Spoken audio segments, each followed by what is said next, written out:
नमस्कार दोस्तों, आप देख रहे हो देवश्री इंस्टीट्यूट इंदौर से यूट्यूब पर। यहाँ पर आपको हिंदी साहित्य के लिए एमपीटेट वर्ग 2, साथ ही एमपीटेट वर्ग 1, सीटेट हिंदी, साथ ही यूजीसी नेट के लिए जो हिंदी की जो तैयारी कर रहे हैं उनके लिए बहुत ही उपयोगी क्लास है। अभी तक हम रासो काव्य की बहुत सारी रचनाएं पढ़ चुके हैं और आज जो बची हुई रचनाएं उनके बारे में हम पढ़ने वाले हैं। तो चलते हैं, करते हैं स्टार्ट। कल हम हमीर रासो सारंगधर, जो 12वीं शताब्दी में उन्होंने सारंगधर ने रचना की थी, वहां तक हम पढ़ चुके थे। आज हम पढ़ने वाले हैं विजयपाल रासो की रचना पर हैं। विजयपाल रासो विजयपाल रासो विजयपाल रासो इसके रचनाकार इसके जो रचनाकार हैं नल्ला सिंह नाम के कवि हैं। नल्ला सिंह। तथा इसका साथ ही इसका जो रचना काल है वह है 11वीं शताब्दी। 11वीं शताब्दी। साथ ही इसके बाद अगला जो रासो काव्य है उसका नाम है खुमान रासो। खुमान रासो इसके जो रचनाकार हैं वह है दलपति विजय। दलपति विजय नाम के जो कवि हैं उन्होंने इसकी रचना करी है। और इसका जो शताब्दी वर्ष है वो 9वीं शताब्दी है। 9वीं शताब्दी में इसकी रचना की गई और यह 9वीं शताब्दी में ही प्रकाशित हुई। साथ ही इसके आगे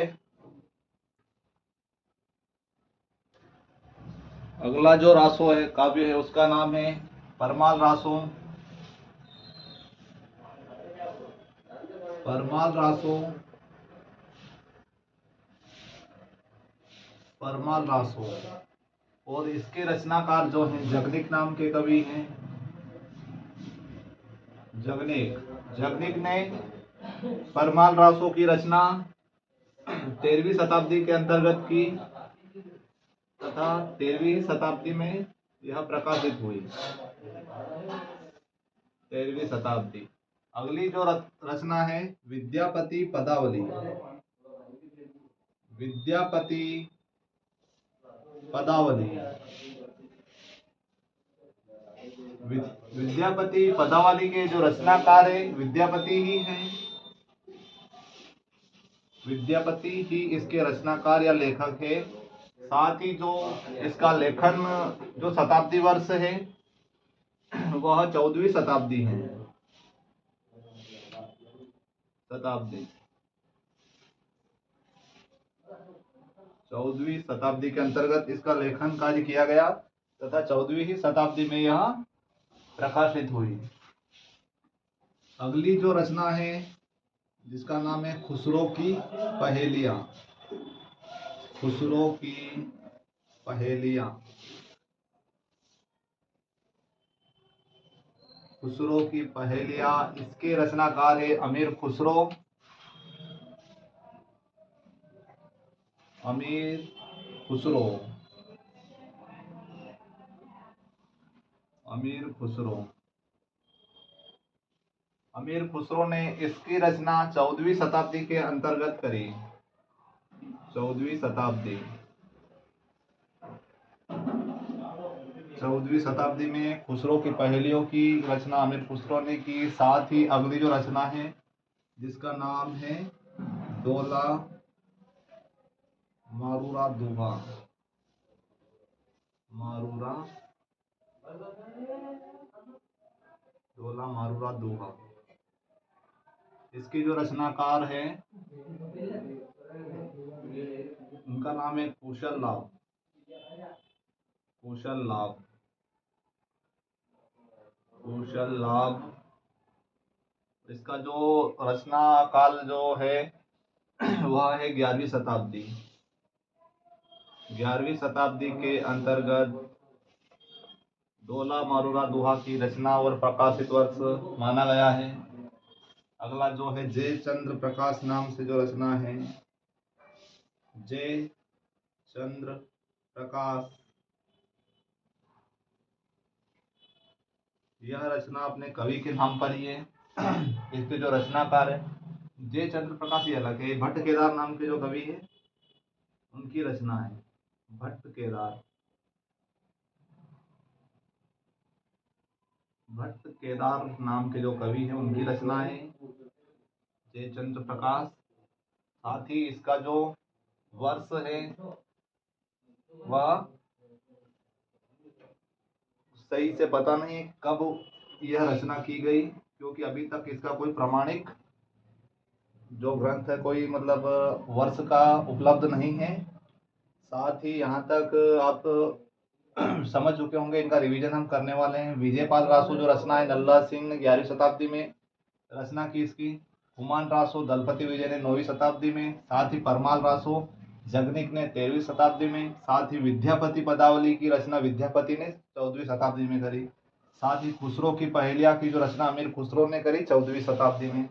साथ ही डोला मारूरा दुहा नाम से जो रचना है इसके रचनाकार कुशल लाभ है जो 11वीं शताब्दी में रचना करी। साथ ही जय चंद्र प्रकाश है जो कि भट्ट केदार ने रचना करी, पर इसका जो शताब्दी वर्ष है कब इसकी रचना हुई यह भी प्रमाण नहीं मिलता है इसका।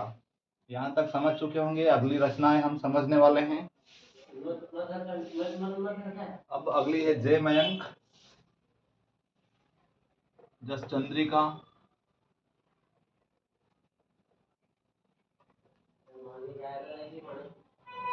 अगली जो रचना है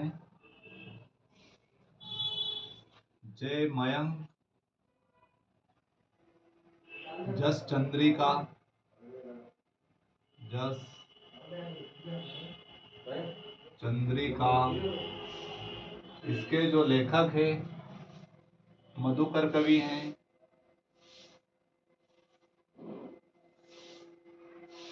मधुकर कवि, और इसका जो शताब्दी वर्ष है वो 12वीं शताब्दी है। 12वीं शताब्दी में इसकी रचना हुई। साथ ही जो अगली रचना है राउल वेल नाम से। राउल वेल, इसके जो रचनाकार हैं रोड़ा नाम के कवि हैं। तथा इसका जो रचनाकाल है जो वो 10वीं शताब्दी है। 10वीं शताब्दी। साथ ही जो अगली रचना है वर्ण रत्नाकर के नाम से। वर्ण रत्नाकर, वर्ण रत्नाकर, इसके जो रचनाकार हैं वह ज्योतिश्वर ठाकुर नाम के कवि हैं। ज्योतिश्वर ठाकुर नाम के कवि हैं। तथा इसका जो रचना काल है वह 14वीं शताब्दी है।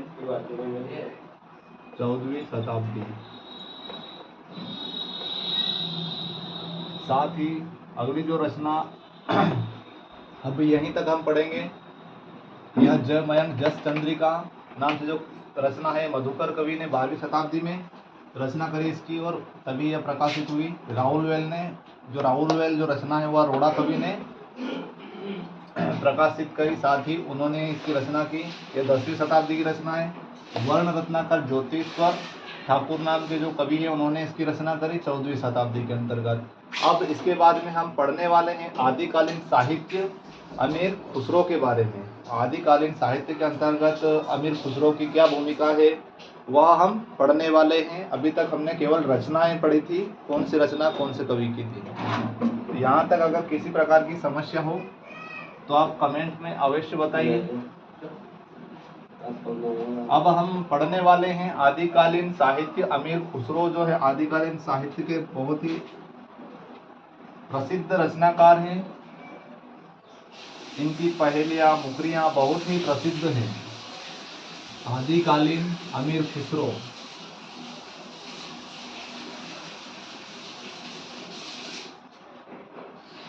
आदिकालीन अमीर खुसरो। आदिकालीन साहित्य, आदिकालीन साहित्य अमीर खुसरो के बारे में पढ़ने वाले हैं। अमीर खुसरो। अमीर खुसरो। इनका जन्म, अमीर खुसरो का जन्म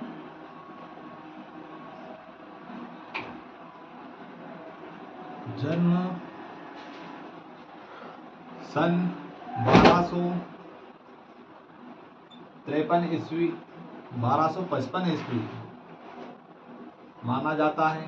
साथ ही उत्तर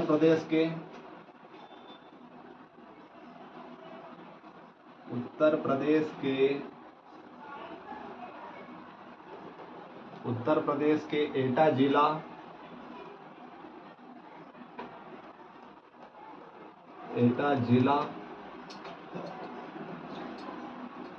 पटियाली ग्राम में हुआ था।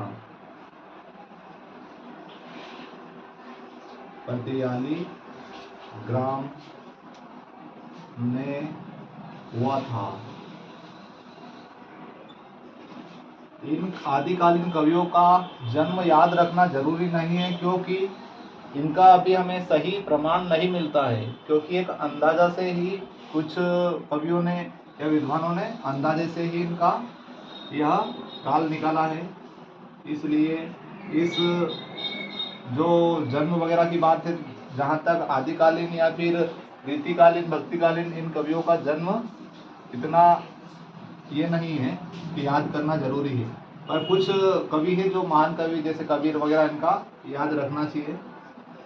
तो याद ऐसे ही थोड़ा बहुत दिमाग में रखना चाहिए, ज़्यादा वो नहीं है इनमें, वरना इनमें उलझे रहो गलत हो जाएगा फिर। साथ ही यह दरबारी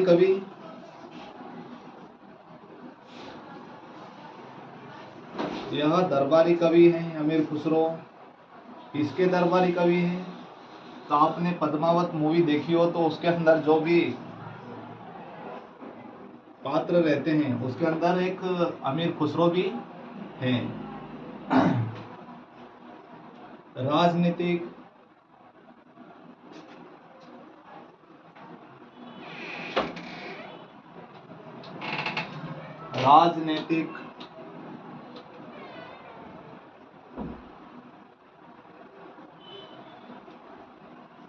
ज्योतिषी,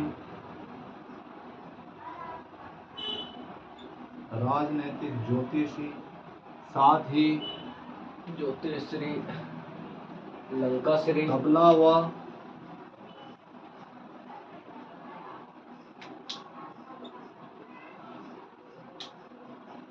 सितार के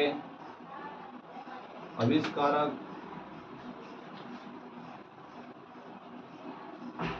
तबला के जो आविष्कारक है वो अमीर खुसरो ही है। आज भी जो तबला देखने को मिलते हैं उसके आविष्कारक अमीर खुसरो को ही माना जाता है।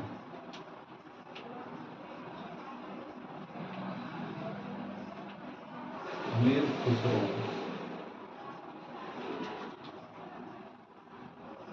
साथ ही इनकी रचनाएं जो है वो 100 के लगभग हैं या 100 से अधिक हैं। आदिकालीन साहित्य में अमीर खुसरो जन्म 1255 ईस्वी उत्तर प्रदेश के एटा जिला पटियाली ग्राम में हुआ। दरबारी कवि थे यह। राजनीतिक, ज्योतिषी व तबला व सितार के आविष्कारक अमीर खुसरो माने जाते हैं। यहाँ तक आप समझ चुके होंगे। अगर किसी प्रकार की समस्या हो तो अवश्य बताइए कमेंट में। साथ ही हम आगे इनकी जो रचनाओं है उनके बारे में पढ़ने वाले हैं। इनकी रचनाओं की संख्या, इनकी रचनाओं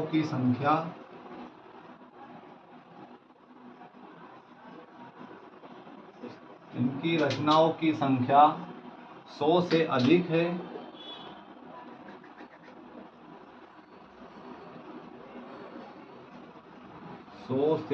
है।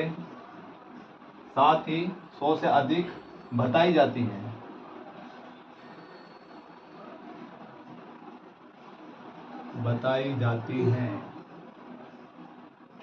तथा किंतु लगभग 21 ग्रंथ लगभग 21 ग्रंथ उपलब्ध मिलते हैं या उपलब्ध हैं। अभी इनके केवल 21 ग्रंथ ही उपलब्ध है। इनकी बताई रचनाओं की संख्या जरूर है 100 से अधिक, पर अभी उपलब्ध वर्तमान में केवल 21 ग्रंथ ही है। जो रचनाएं इनकी प्रमुख, अमीर खुसरो की रचनाएं, सबसे पहले पहेलियां,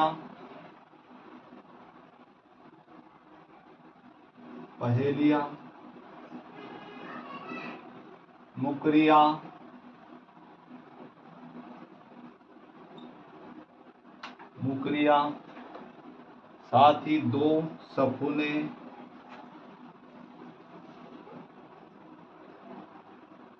सफुने, इसके अलावा खलीक बाल गजल,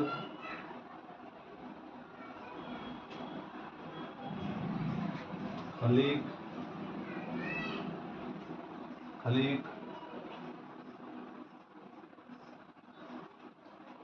बारी गजल,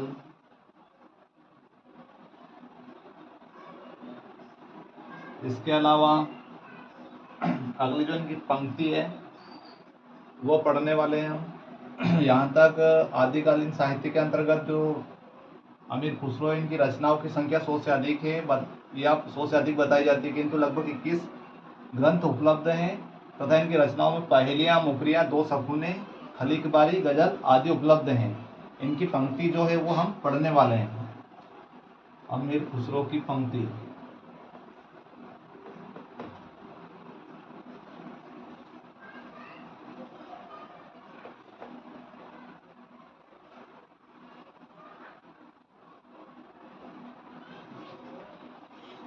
इनकी जो पंक्ति है,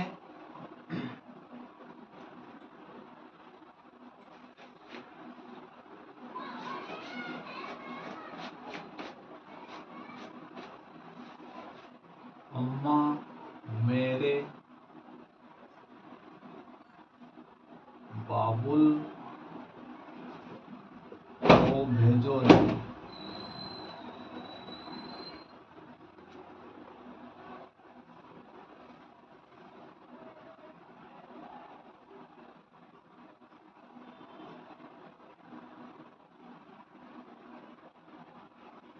कहे क्या हो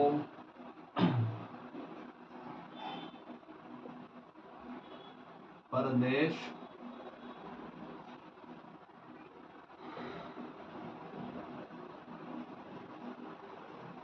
बाबुल भेजो रो नाम से यह पंक्ति अमीर खुसरो की एक कविता से ली गई है। साथ ही यहाँ दरबारी कवि जो थे अलाउद्दीन खिलजी के दरबारी कवि थे, जो दरबारी थे यह अलाउद्दीन खिलजी के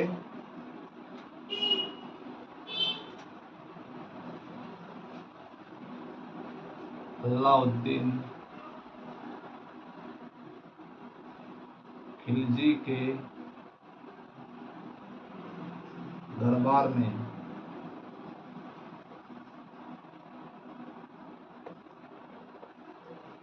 इनके जो गुरु थे, इसमें इंक कम है शायद, 1 मिनट रुकना।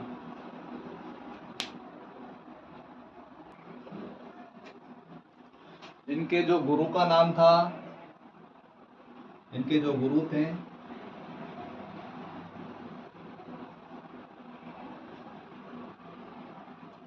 निजामुद्दीन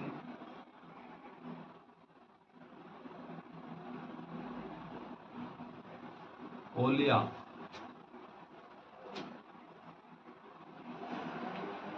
निजामुद्दीन ओलिया नाम के इनके गुरु थे अमीर खुसरो के। साथ ही जो अमीर खुसरो की जो मृत्यु के संदर्भ में जहाँ तक जानकारी है, इनकी मृत्यु 1342 ईस्वी में हुई थी।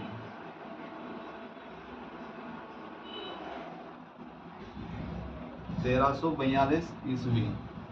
साथ ही जो इनकी पहेलियां हैं प्रसिद्ध, उनके बारे में हम पढ़ने वाले हैं। उसके पहले पंक्ति, अम्मा मेरे बाबुल को भेजो री कहे, क्या हो परदेश, बाबुल भेजो रो, नाम से इन्होंने ऐसे ही रचना में अपनी पंक्ति को प्रस्तुत किया है।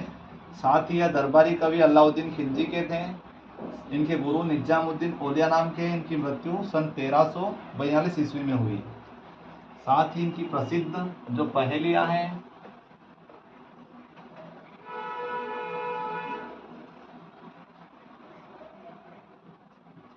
प्रसिद्ध पहेलियां,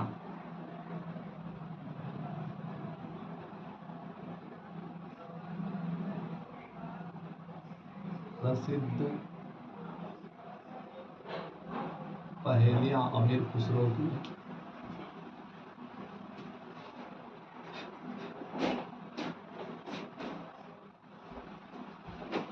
बाला था जब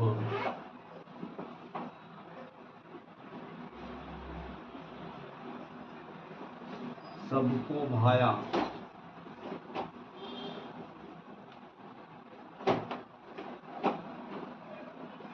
बड़ा हुआ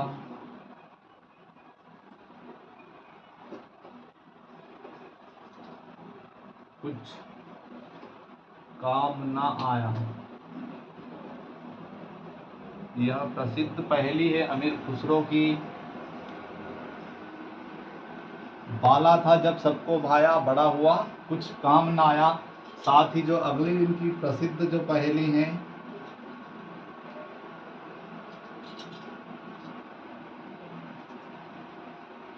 आगे आगे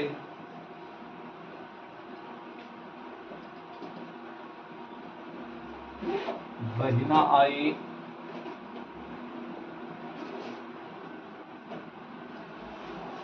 इसमें बाकी है अभी थोड़ा सा, और अगली लाइन और लिखवा देते हैं इसमें। खुसरो कह दिया उसका,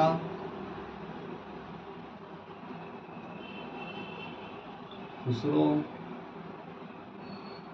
कह दिया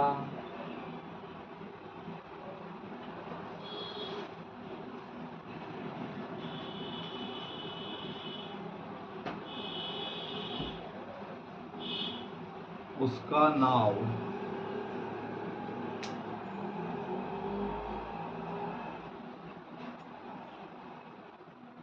अर्थ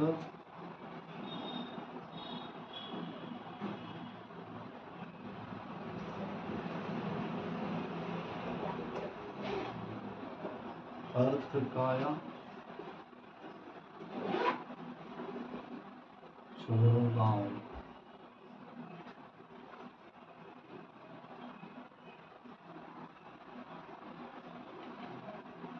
अर्थ करो या छोड़ो गाँव, इसका उत्तर क्या आएगा, क्या हमें समझना है। बाला था जब सबको भाया, बड़ा हुआ कुछ काम ना आया, खुसरो कह दिया उसका नाव, अर्थ करो या छोड़ो गाँव। इसका जो अर्थ है, जो उत्तर है वो दिया है। साथ ही इनकी जो अगली पहेली थी,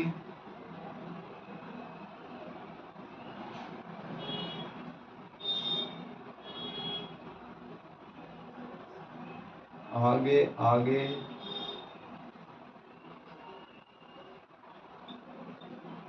बहिना आई,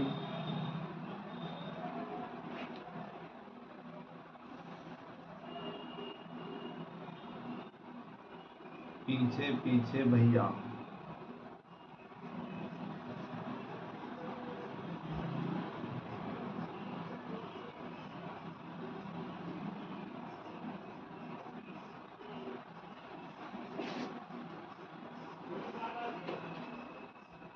दांत निकाले बाबा आए, दांत निकाले बाबा आए,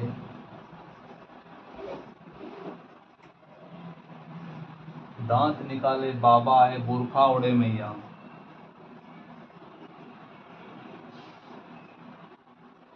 बुरखा ओढ़े मैया।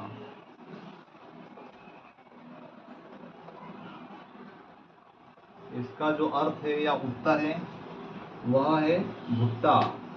भुट्टे को गांव में क्या बोलते हैं? मखिया।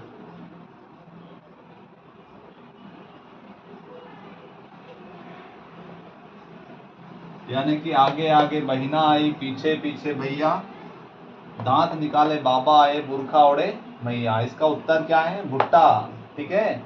बाकी जो बची हुई इनकी जो पंक्तियां हैं, जो पहेलियां हैं, वह हम कल की क्लास में पढ़ने वाले हैं, क्योंकि आज की क्लास का टाइम हो चुका है, इसीलिए वह कल की क्लास में हम पढ़ेंगे।